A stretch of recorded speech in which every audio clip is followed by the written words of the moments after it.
We're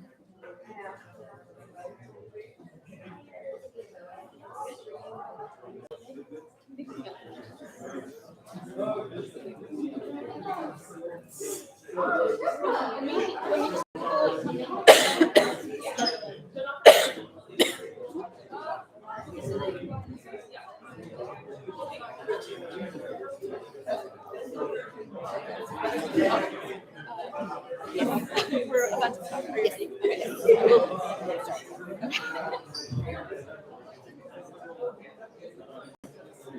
Assalamualaikum, everyone. If we could quiet down a little bit, we're about to start in just a minute. Yes, just come in, please find a seat, be comfortable. Okay. Oh, and also, if you're able to, just come move to the front. I promise I won't bite. She's very They literally gave me food to make sure I wouldn't. They're like, oh, you want to eat something? Eat the grapes, not the people. They're like, no, I still don't trust. Oh. This must be an everyday problem. They just all stay in the back. But it's yeah.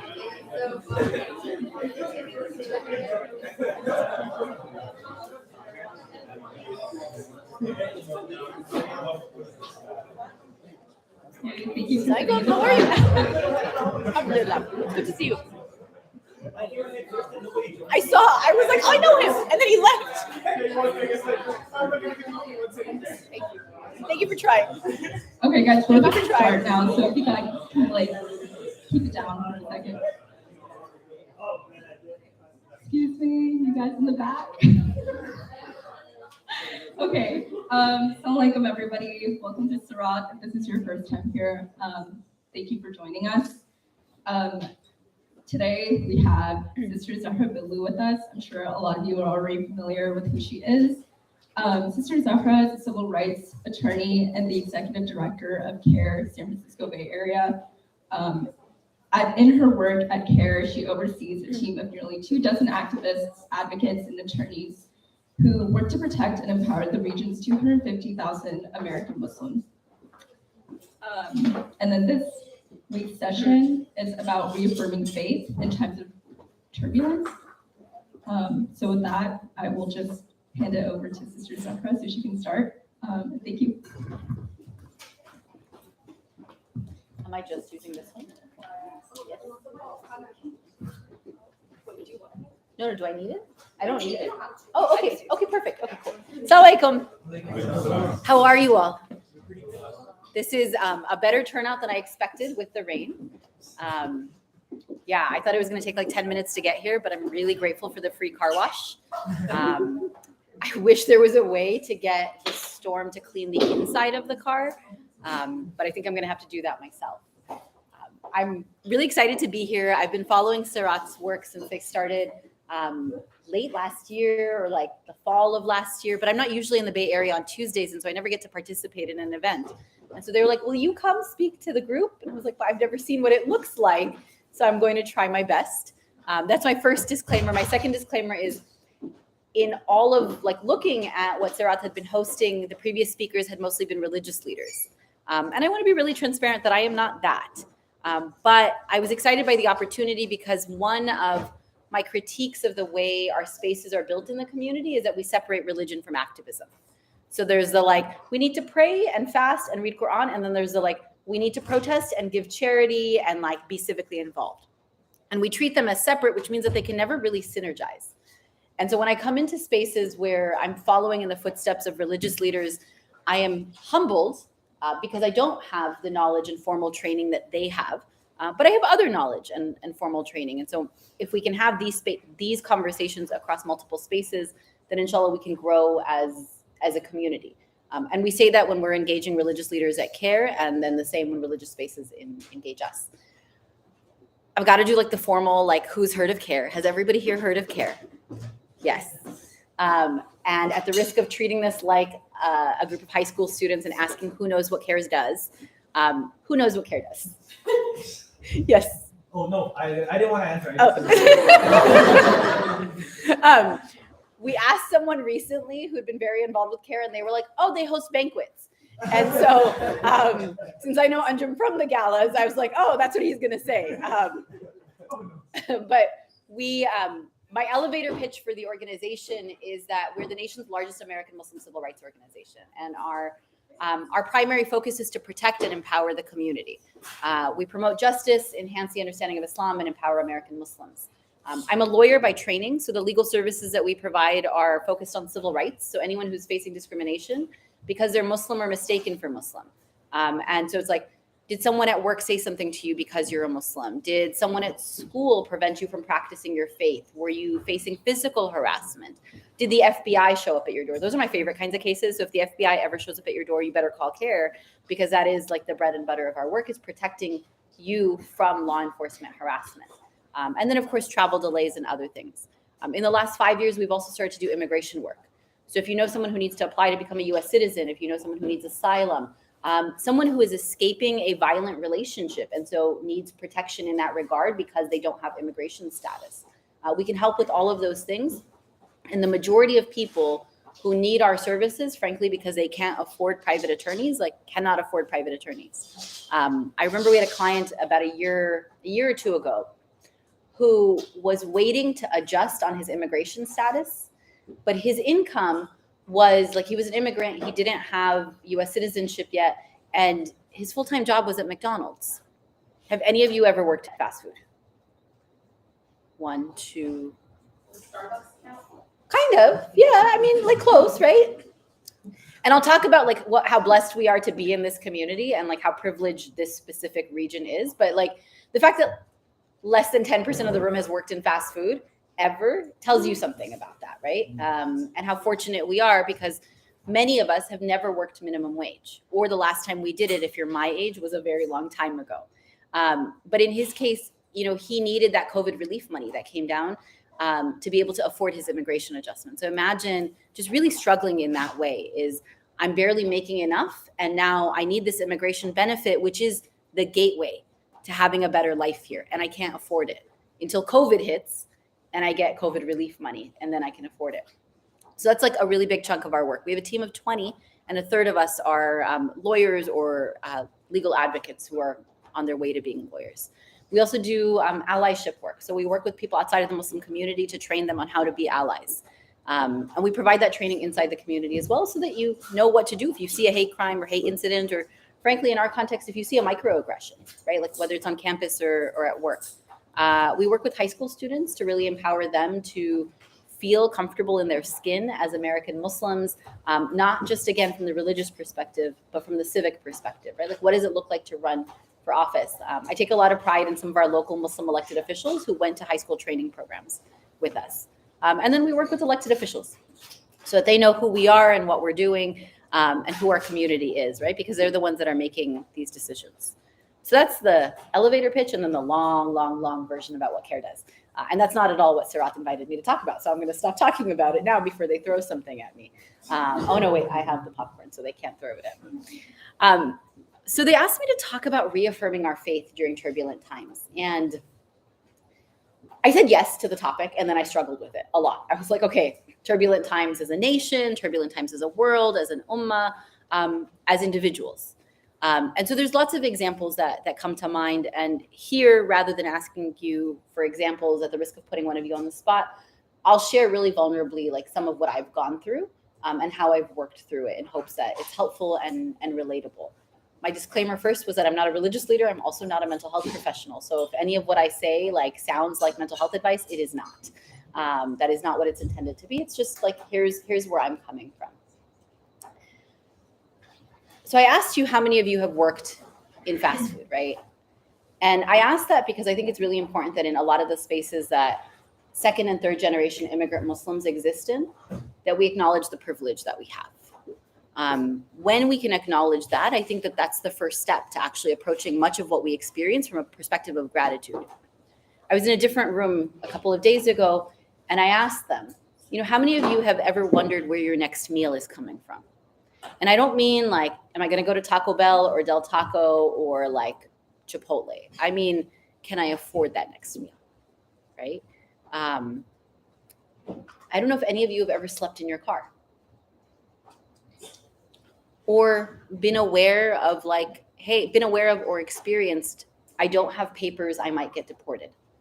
And some of you may have heard stories about this more recently with the tech layoffs, right? Some people have lost their status with the tech layoffs and they're struggling to find sponsorship or a new job before their visas run out.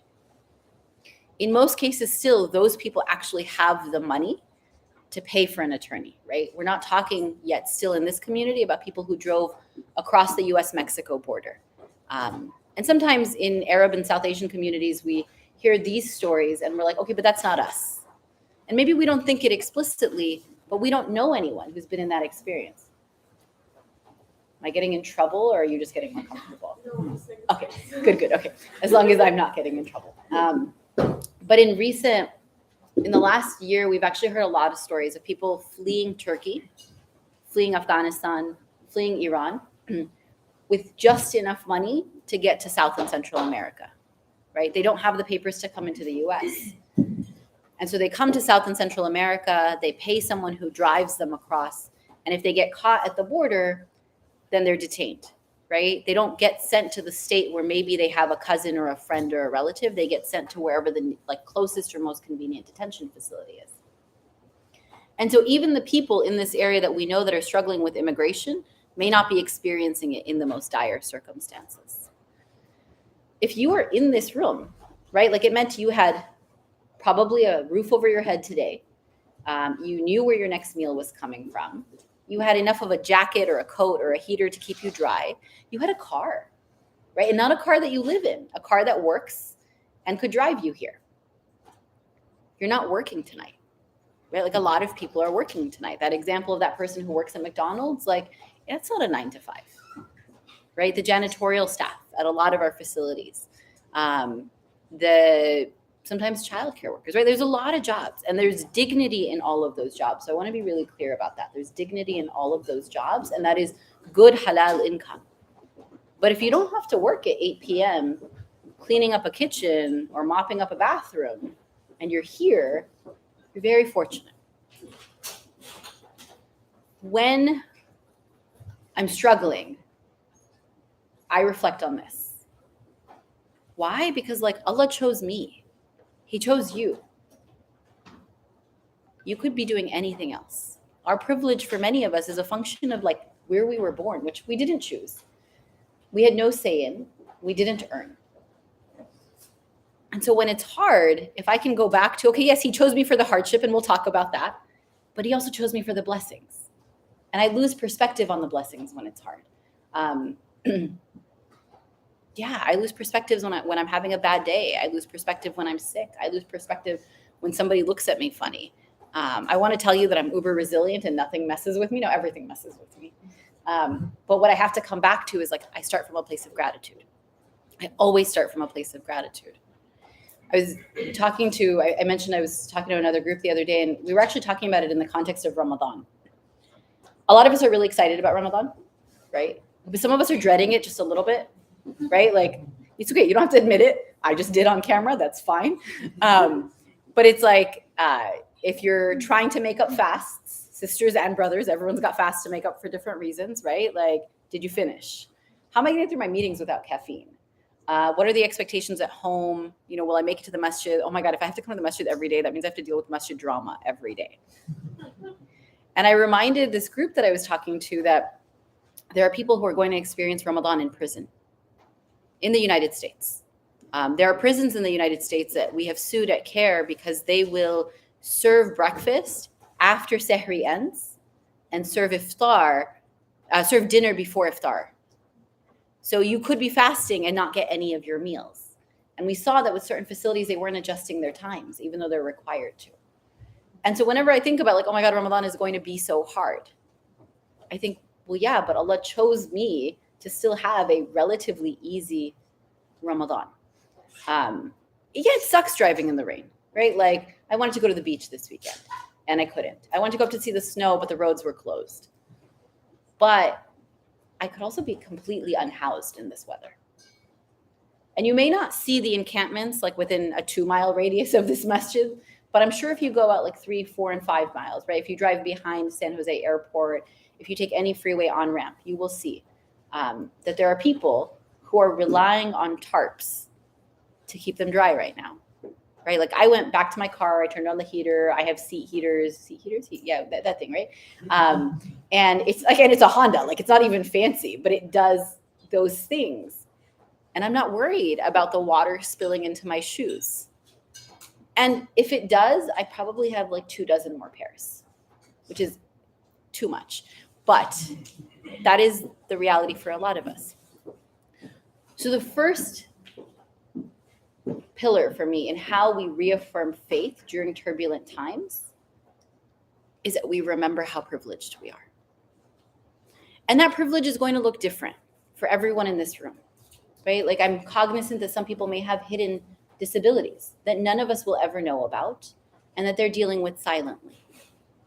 Some of us are making a lot more money than others. Some of us are making a lot less than others. Some of us have health issues. Some of us have turbulent lives at home, right? Like it looks different for everyone. So I'm not going to say like sit here and be grateful for what I have. I want you to be grateful for what you have. And that choice in perspective helps you tackle anything. Because yes, like my health is struggling, but like I have my vision, I have my hearing. We were talking to someone recently who's struggling with their vision. My mom actually is one of these people I know that's struggling with her vision, where they're just trying to work to schedule her eye surgery, right? And so for her, it impacts everything she does. When can I travel? When will this happen? They don't even have a date for the surgery. And every time I see her, she says, please make all my surgery goes well. Because she knows if it doesn't, she could lose her sight. And if they don't schedule it fast enough, she could lose her sight. But she has, right? Like she's cancer-free now. She can walk. She can take care of herself. And so in her case, we think about like, what else do we have? The same is going to be true for like, okay, maybe my marital life is hard, but I have good friends to take care of me. And I remember this from when I went through my divorce. It's really hard going through a divorce. But I had a group of friends who helped me move all of my furniture into another place and kept my secrets until we were ready to tell people I was getting divorced. I'm talking about like 6 girls who like moved all my furniture out. Like we didn't call any men for help. Sorry, brothers. Like we did this without you. Every other move I called their husbands and their brothers and my brothers and everything. But there was this one move where having the right network of people really mattered. I knew that if I needed to borrow money in that process, like there were people that I could ask. And so, yeah, it was really hard to go through that. But I started at the right place, right? I was like, okay, let me reframe this. This is really hard, but I have other things. It changed how I took things on, but it also enabled me to approach Allah from a place of like appreciation rather than anger. Because some of us have had those angry nights with Allah where you're like, yeah, Allah, like, why are you doing this to me, right? And you're like mad. And it's like this, it makes no sense to be mad at God, and still sometimes we are, or we're sad.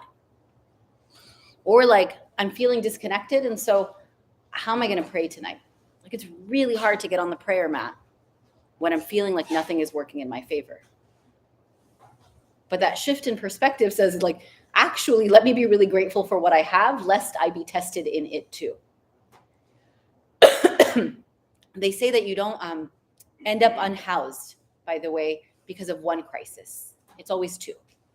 So losing your job won't generally land you on the streets.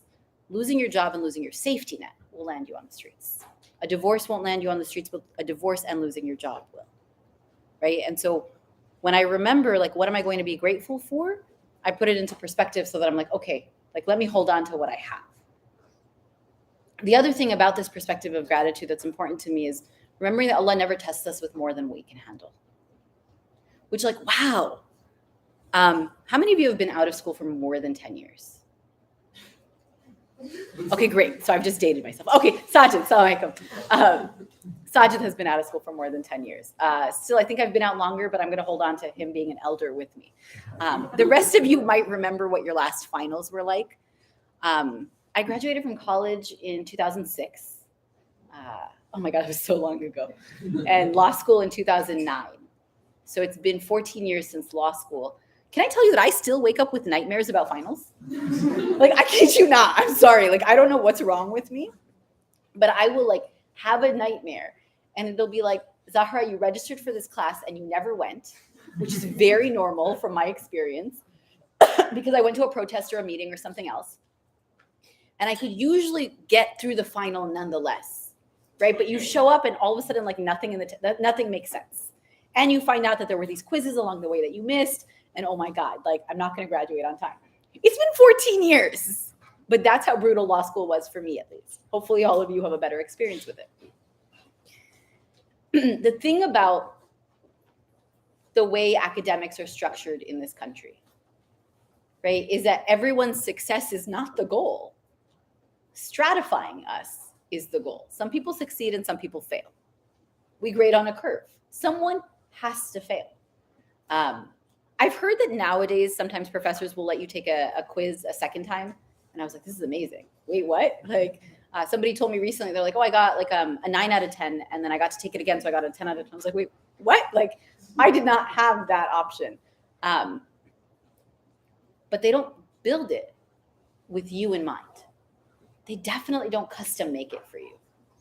Potentially, if you have a disability accommodation, they will support you with what needs you have. And I think for those of you that have that, please pursue that support. Like that is essential. But unless you have that, you get nothing.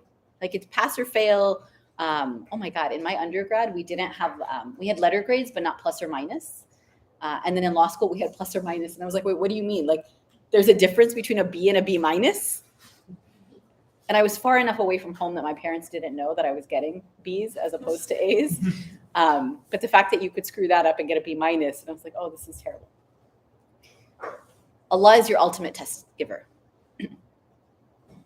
And he builds it for you. When I was going through my divorce, I remember thinking, this is going to break me. Like I cried for like 3 weeks straight until one of my friends was like, I dare you not to cry for a week. I was like, what? And, but I remember during that week where she like helped me get out of it, there was this like, look, like Allah has brought this to you and he's going to see you through it.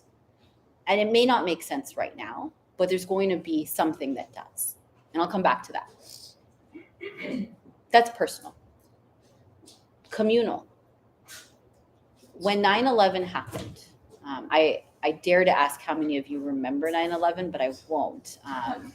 You know what it was. When 9/11 happened, our community came under such horrific attack,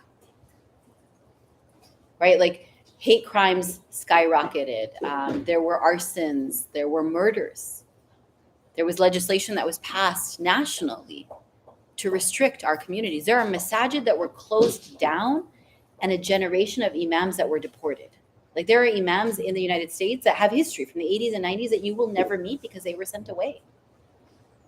There are people in Guantanamo today. Like there was another one that was released this week. The one that was released this week, may Allah forgive me, I don't remember his name.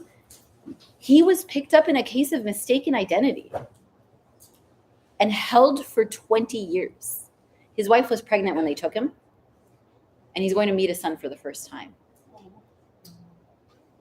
It was horrendous, right? And I could go on and on about like, we invaded these countries, we did these horrible things. But I'll tell you that a lot of people came to Islam. That the awareness of what Islam is and who Muslims are grew exponentially. We did not have Muslims in Congress when 9/11 happened. And now we have 3. We did not have as many masajid. There was a number of masajid closed, right? And then there was a resurgence. We did not have the allies that we do, right? Like our interactions with churches and synagogues and temples today are very different than they were 25 years ago. And just looking at the Bay Area alone, we have more than a dozen Muslim elected officials. It doesn't change that it was a horrible tragedy. And that Muslims suffered the day after and the day after and for 20 years now to come. But the test for our community was, would we rise to the challenge? Could we explain who we were? Could we advocate for the oppressed? Could we get involved and develop our leadership? And so when you think that the ultimate The ultimately generous and merciful is the one that's developing the test for you. It's a different starting place, right? No, this isn't going to break me is one of the most empowering things I've told myself, I've told our organization, I've told the community. No, this isn't going to break me. How do I know? Because like Allah is merciful. Because he doesn't test you with more than you can handle, so it won't break you if you don't let it. That doesn't mean it's not going to be hard. And there's a difference there, right? Like growth happens in hardship. Closeness to Allah happens in hardship. So that's the perspective. Gratitude. And it's so easy for me to sit here and tell you to be grateful for your tests. Like, I know. Don't get mad at me the next time you have a test and be like, that stupid woman told us to be grateful. Sorry, the S word. That S word woman told us to be grateful. Try, right? It's a practice. What else can you do? You nonetheless have to take the steps to move through the test. Right? When we think about what our prophets, peace be upon them, did, right? Like what their companions did.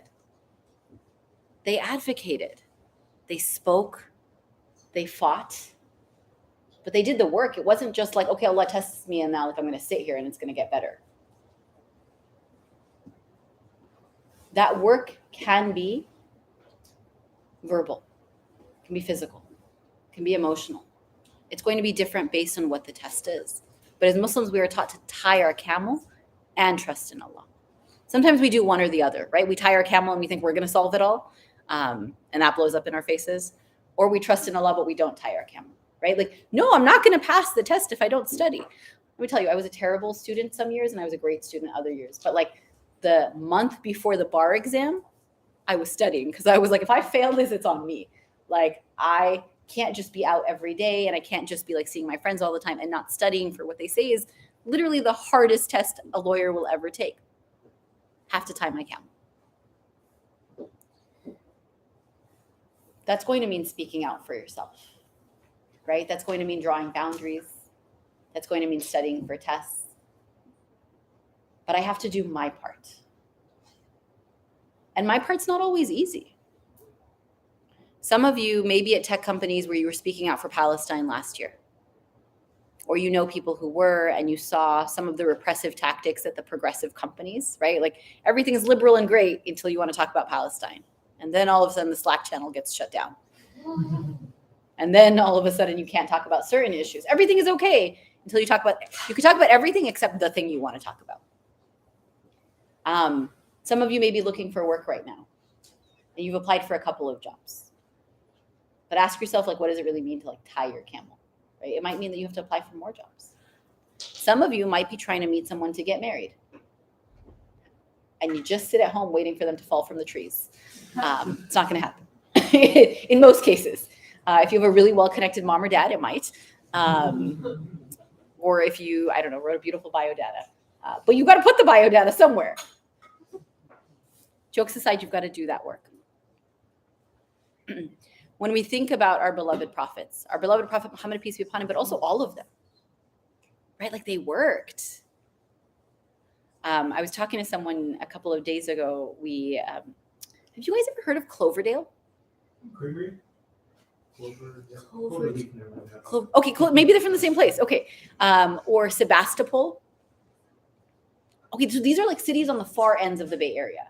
I was like, are they in a foreign country? No, it's just like 2.5 hours north of here, and it's still considered the Bay Area. And so we went out there to do an event with one of the libraries. They were like all people of other faiths who were like, we want to know how to be allies to Muslims. So we're like, that's really far, but let's go. And so one of our team members went, and mashallah, like he did such a great job. And he wasn't at all deterred by this, but I know I would have been. And so it had me reflecting.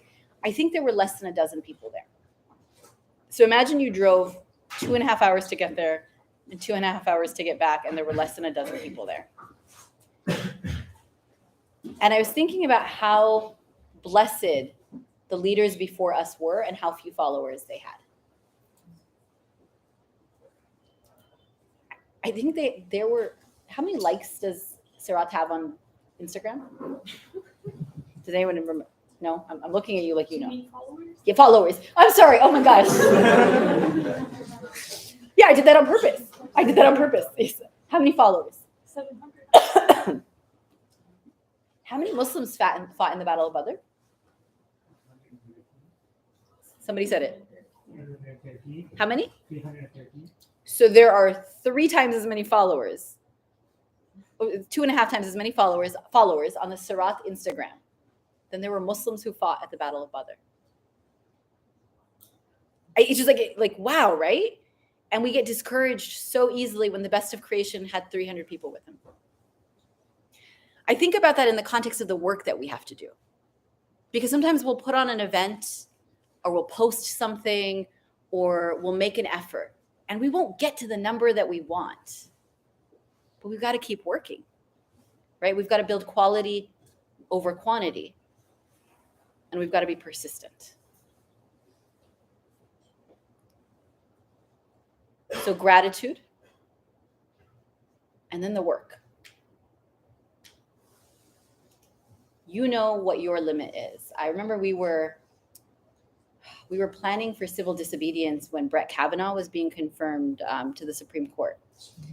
And we flew into DC and Brett Kavanaugh was, I think, Trump's first nominee to the Supreme Court, for those who don't remember. Second, thank you. But a bad track record on his interactions with women, all the wrong associations, and we're like, this isn't okay, right? And this was one of course, the realities of the Trump administration is he placed multiple people on the Supreme Court who now outlast him forever.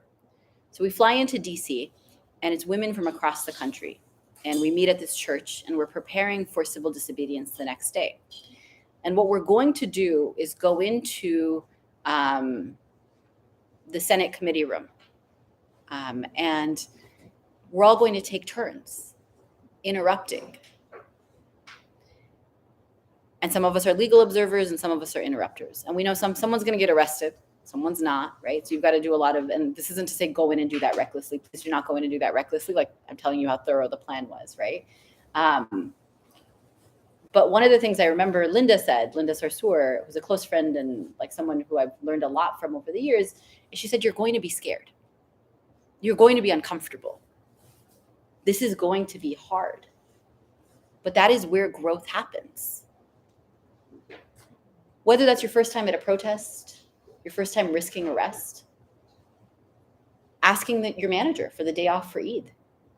Complete tangent. If any of you work on Eid day, we need to talk about this. You need to take the day off on Eid. It is your right in your workplace, and it is one of my biggest pet peeves. Because I'm the law allows you to take the day off, paid or unpaid, whatever. Take the day off. Don't go to work on Eid. But the first time you make that ask, it's hard. The first time someone says something racist in front of you at work and you have to interrupt, it is hard. But that is where growth happens. Why? Because you educated someone else. You pushed yourself. The second time it's going to be easier. The third time it's going to be easier. And eventually those microaggressions won't happen in your workplace. Maybe you're getting involved in leadership at the masjid, and the masjid board frustrates you. I've heard that a lot. I've never served on a masjid board. Everyone here is a volunteer. They're doing the best that they can. But if you give up and walk away when it gets hard, the masjid doesn't reflect you. It doesn't reflect your contributions. And whatever your concerns are about why it's not growing or getting better, never get addressed. Growth happens in discomfort. So when I'm telling you to tie your camel, know that tying your camel isn't always easy. Frankly, I've never tied a camel, literally. I've tried to put a collar or a leash on my cat, and that doesn't go well. I've never even changed a baby's clothes, but I'm told that's hard too, right? Tying a camel, you are, no matter how much bigger than me you are, a camel is bigger than you. Point being, the work isn't always going to be easy. It's going to be hard at times. But that's where Allah rewards us. I was thinking about this in the context of preparing for Ramadan. How many of you, I'm not going to ask you how many of you do it, but how many of you grew up with parents who read the Quran at least one cycle through in Ramadan? right? Like, and it's like sometimes they do it a second time and a third time and a fourth time, and you're like, okay, mashallah.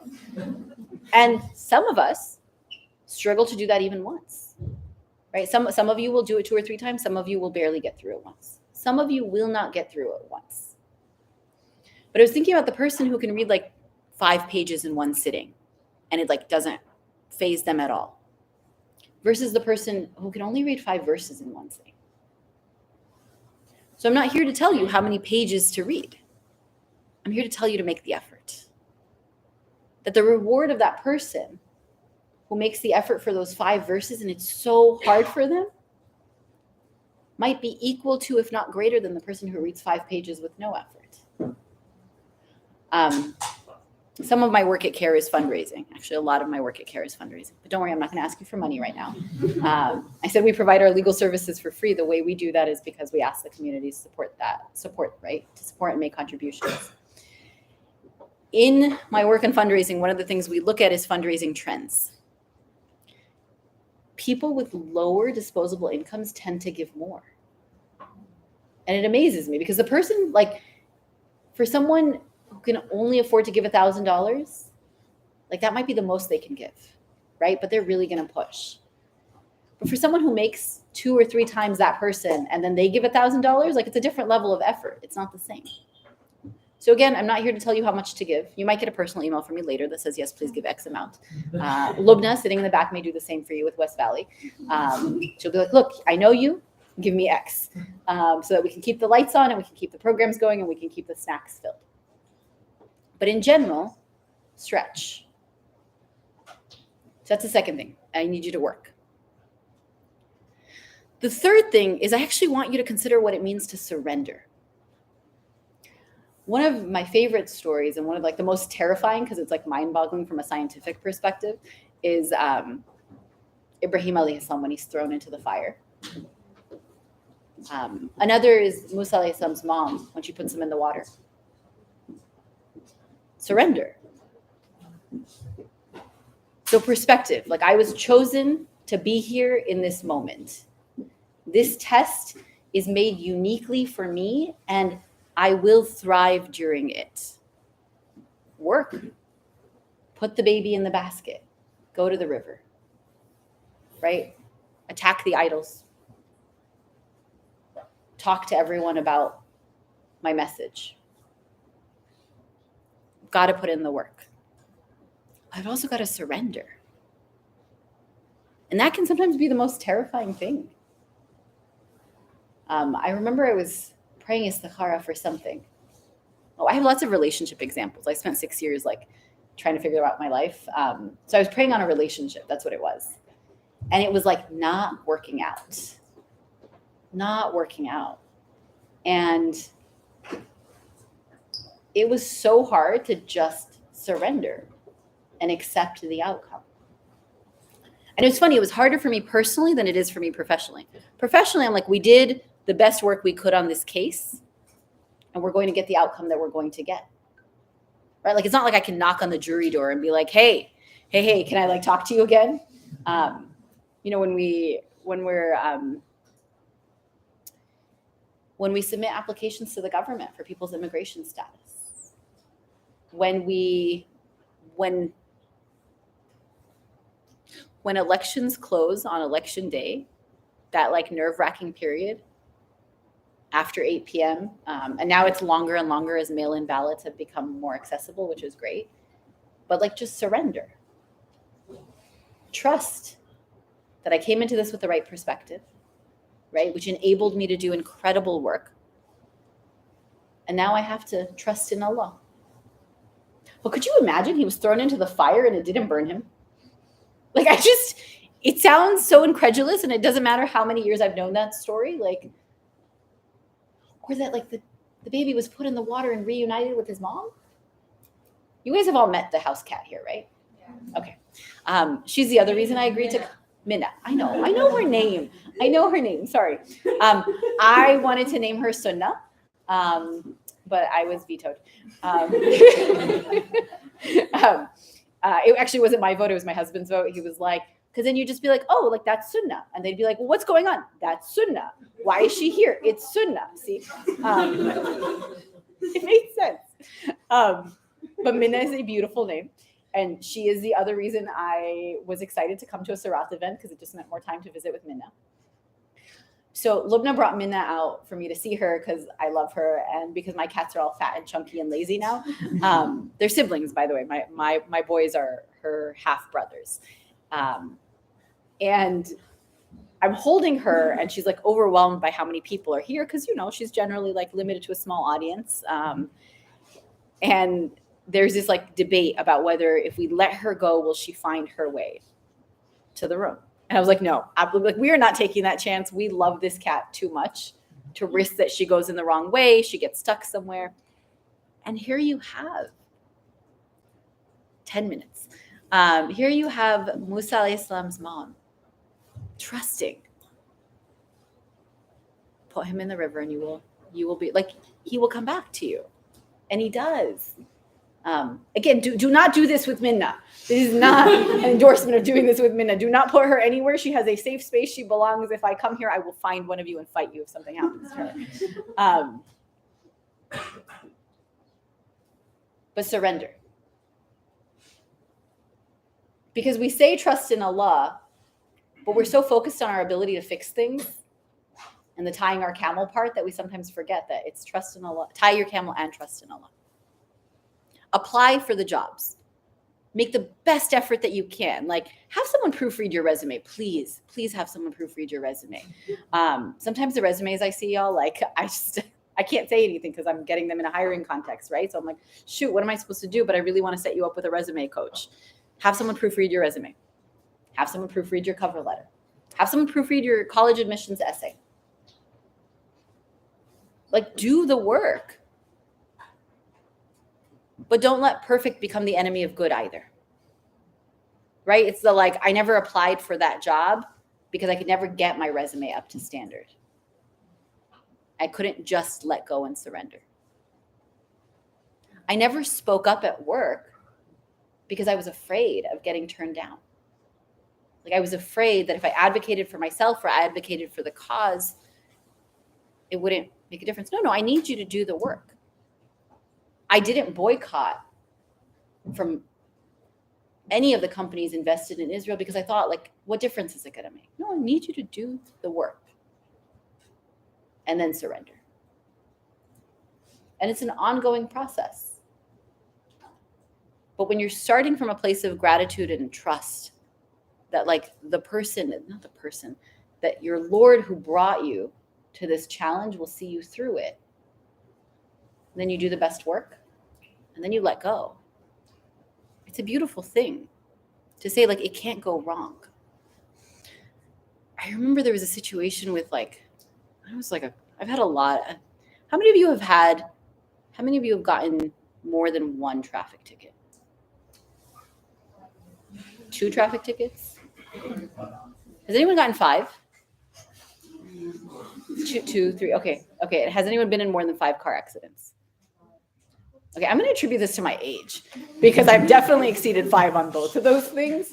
And I can't remember the exact car situation, but even now, like, here, a really good car situation right now is if you are looking for a car and you're going to the car dealerships and they're like, oh, it's a $15,000 markup, or there's 9% interest, or there's a 3-month backlog on the car and then you're going to get a base model. The prices right now for Honda and Toyota are hilarious because they're like Tesla prices. And it's wild. And so I've been struggling, like, trying to just be like, okay, I need a car in Los Angeles. Like, what do I do?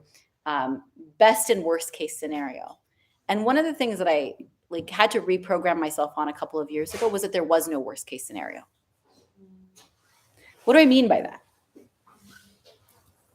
God loves you. God is merciful. He brought you to a test he can see you through.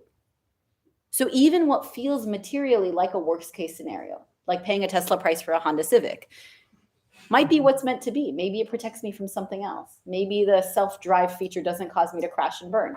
Hopefully that hasn't happened to any of you here that are Tesla drivers. I am not, so I feel free making fun of all of you. But there is no worst case scenario. And when I remember that, it makes it a lot easier to surrender. I did my best, and the outcome will be what's best for me. The last thing I'll say about this is retrospect. So perspective, work, surrender, and then retrospect. So we've already assessed that everyone in the room is younger than me. It's great. The most amazing thing about being close to 40 now is one of the saddest things about being close to 40 now is everything that I got annoyed at my parents about when I was younger. I'm so grateful for them. Like every single thing that I was like, why do they do this? Like this rule doesn't make sense. This was so annoying. And I'm like, oh my God, Zahra, you were a horrible child. You were an ungrateful teenager. You were terrible in your 20s. Like you've got limited time to make this up. But in retrospect, things start to make sense. So I'll give you some very personal examples. When I graduated from law school, I did not have a job lined up. I was like, wait a second, I'm 25. I went all the way through school. Like my parents paid all this money to get me here. And we were in the middle of a recession. There were 2 graduates for every job out there at the time. I had friends who graduated from law school who were waiting tables, which is not nice when you have $150,000 in debt. I never thought I would work in the Muslim community. Like that was never the plan. It was literally the only job I could get. And like people are like, oh, how did you come to CARE? It must be so inspiring. I was like, no, it was a recession. And and like they said to me, they were like, hey, this can't be a holdover job. Like you need to actually commit. And I was like, yeah, I'm committed.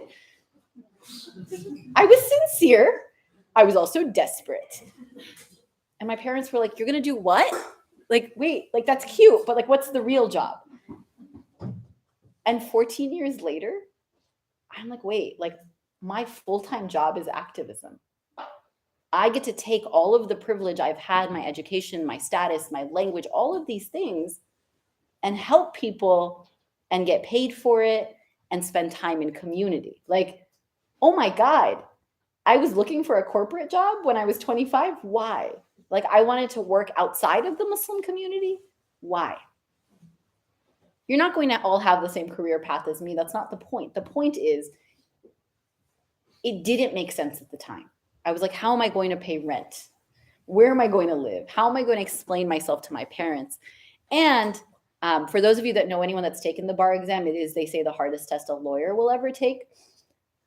Because CARE was like, hey, we need you to start the week after the bar exam. And I was like, oh my God, this is the only job I can take. I was like, yeah, sure. I will show up and do anything. And now, 14 years later, it's like, wow, like, ya Allah, like you knew what I didn't. When I think about my divorce, it was so hard. And I pray that like you never go through it. And that if you do, you at least have the easiest divorce. And that's what I had. I had the easiest divorce. People would look at our divorce and they'd be like, wow, how did you guys do that? Like, and it was smooth and it was amicable and it was still really heartbreaking because I had a whole life plan set out. 25, have a job, got married, like, right? Like, and it's just going to play out like this. And by 32, I'll be out of debt. I'll have a house with a white picket fence. No dog, maybe like 2 cats, which I do have now. And I'll tell you now, like 6 years after, 7 years after, happily remarried in a new situation. And it makes so much sense. I'm like, ya Allah, I had to go through that to get to this, right? I had to learn about me, myself, relationships to now be so happy, to know what I want, to be more aligned.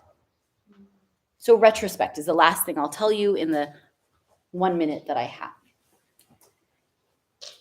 It's not going to make sense now. And by the way, I still have a running list of questions that I'm like, ya Allah, like, can I ask you these on the day of judgment? Like, I just need like a few minutes from all of the judgment and like all of the other things that are supposed to happen that day for me to like run my questions by you because some things still don't make sense to me. But retrospect is huge, which is to say that with time, things start to fall into place. With times, things will make sense, but I have to be willing to wait, right? Like I have to be willing to wait. I'm going to stop here and just note that the 4 big points, gratitude and perspective, because that ensures that when I encounter what I encounter, I come at it the right way. The second is hard work. you've got to put in the sweat equity. Hard work, not just work, hard work. The third is surrender. Right? The third is surrender. Tie your camel and trust in Allah. And the fourth is to know that with time, it will make sense. And you're old, like you're old enough now. You're not children. I'm just very old. I'm struggling with coming to terms with it. I'm joking. I'm fine. I'm 39 and a half. I'm counting down. You know, like when like 3-year-olds will do this, it's like 3 and a half. And so once you get to a certain age, you start to become like a child again. But when you have the opportunity to bring retrospect into play, all of the other steps on your next test make it easier, right? So when the job made sense, because I could apply retrospect to it, then I knew that going through the divorce, at some point things would make sense. Gratitude, hard work, surrender, and retrospect. Isha is in 9 minutes, and we are at a masjid. So I want to make sure all of you go pray, but I'm going to turn it back over so they can give you formal instructions. Assalamu alaikum. Jazakallah khairan. That was a beautiful session. I hope you all benefited from that.